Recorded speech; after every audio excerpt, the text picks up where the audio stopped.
Hi friends, welcome to my channel. ఈరోజు మన recipe వచ్చేసి అందరి ఫేవరెట్ బఠానీ చాట్ ఇంట్లోనే ఈజీ అండ్ టేస్టీగా ఎలా చేసుకోవాలో చూద్దాం. దీనికోసం 1 కప్ వైట్ బఠానీ తీసుకోవాలి. ఇందులో వాటర్ పోసి over night 8 to 12 hours minimum నానబెట్టుకోవాలి.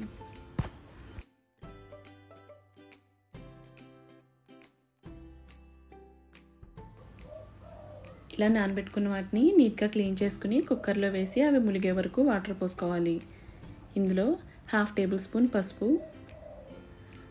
1 table spoon salt, 1 table spoon oil కూడా యాడ్ చేసుకుని మూత పెట్టుకుని హై ఫ్లేమ్లో 5 విజిల్స్ పెట్టుకోవాలి. ఇప్పుడు వేరే ప్యాన్ తీసుకుని ప్యాన్ హీట్ అయిన తర్వాత ఇందులో 3 టేబుల్ స్పూన్ ఆయిల్ వేసుకోవాలి. ఆయిల్ హీట్ అయిన తర్వాత ఒక బిర్యానీ ఆకు అలాగే 1 టేబుల్ స్పూన్ జీలకర్ర వేసుకుని ఫ్రై చేసుకోవాలి. ఇవి కొంచెం ఫ్రై అయిన తర్వాత కట్ చేసి పెట్టుకున్న 1 కప్పు ఆనియన్స్ వేసుకోవాలి. అలాగే 1 టేబుల్ స్పూన్ చిల్లీ కూడా యాడ్ చేసుకుని బాగా ఫ్రై చేసుకోవాలి. ఆనియన్స్ బాగా ఫ్రై అయిన తర్వాత ఇందులో 1 tablespoon ginger garlic paste వేసుకుని ఇది కూడా పచ్చివాసన పోయే వరకు బాగా ఫ్రై చేసుకోవాలి. ఇప్పుడు ఇందులో 1/2 కప్పు టొమాటో యాడ్ చేసుకోవాలి. ఇవి కూడా బాగా సాఫ్ట్గా అయ్యే వరకు మీడియం ఫ్లేమ్లో కుక్ చేసుకోవాలి. మనం కుక్ చేసుకున్న బఠానీ ఇంత సాఫ్ట్గా ఉండాలి.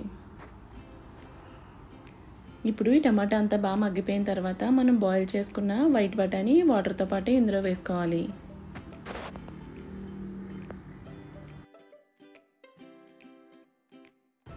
ఇందులోనే 1/2 టేబుల్ స్పూన్ పసుపు,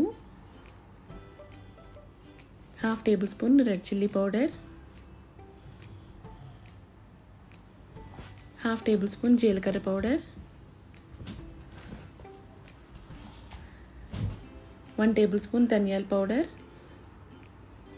అలాగే 1 టేబుల్ స్పూన్ చాట్ పౌడర్ కూడా వేసుకుని ఇవన్నీ బాగా మిక్స్ చేసుకోవాలి.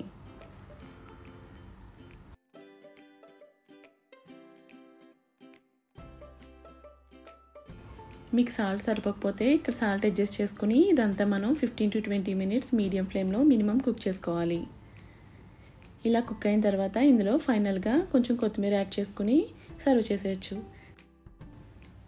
ఈ బఠానీస్ మనకి వేడిగా ఉన్నప్పుడే ఒక ప్లేట్లో వేసుకుని కట్ చేసుకున్న ఆనియన్స్ అలాగే కొంచెం కొత్తిమీర, టొమాటోస్, లెమన్ జ్యూస్ యాడ్ చేసుకుని సర్వ్ చేసేయచ్చు. Thanks for watching. మీకు కనుక వీడియో నచ్చినట్టయితే లైక్ చేసి అలాగే ఇప్పటి వరకు సబ్స్క్రైబ్ చేయకపోతే ప్లీజ్ సబ్స్క్రైబ్ మై ఛానల్.